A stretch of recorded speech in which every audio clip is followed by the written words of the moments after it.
Hey everybody, this is your pre-Sunday Devo sermon primer for 2 Samuel chapter 23 and 24. Guess what? We've reached the end. We've made our way through the whole 1 and 2 Samuel, the Samuel narrative, and it's been a lot of fun. And there's some good stuff we're going to be looking at, so definitely read ahead, chapter 23 and 24, if you like stories about giants and mighty men and cool stuff like that.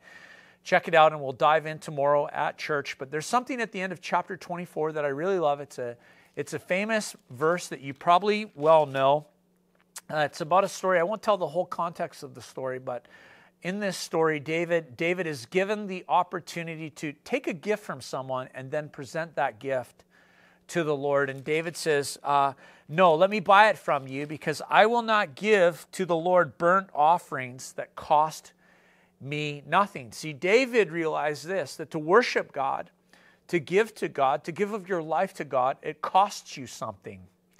And this is the story of the gospel. God's love for you cost him.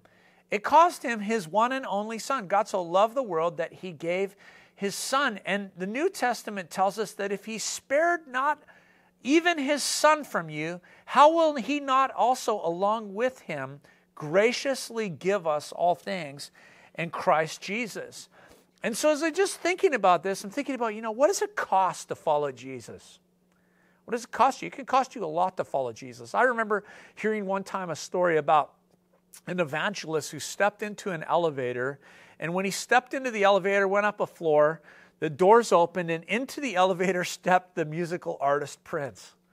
And so he was alone in the elevator with Prince. And he said, okay, well, the Lord's given me this opportunity. And so he said, hey, do you know Jesus? Would you like to follow Jesus? Shared the gospel with Prince. And Prince said this to him, what's it going to cost me? What's it going to cost me? And the evangelist said to him, it's going to cost you everything. And Prince said, well, that's too much. And got out of the elevator and left the conversation. Look, to follow Jesus is going to cost you everything. It costs you self-denial, denial of self. It might cost you your relationships. It could cost you your money. It can cost you all sorts of things. But what if this? It's good for us to remember this. What if you gain Christ? Is Jesus worth everything? Is gaining him worth everything? I think that he is. He's worth everything. And the beauty of it is this, is when we give ourselves to him, it's like you can't outgive God. Because when you give yourself to God, or give of your finances, or give of your relationships, or give of whatever it is, God turns it around, he purifies it, he transforms it, he gives it back to you, and it's like, whatever it might be, it'll turn out to be better than you ever thought. And so, hey, maybe you're like wrestling in some area of your life, and you're like, I don't know if I want to surrender this portion of my life. What if you gain Christ in that area? What if God takes that area and he can transform it and use it for his glory and your good? Look, David said this, it's going to cost me to give. I'm not going to give to the Lord something that doesn't cost me.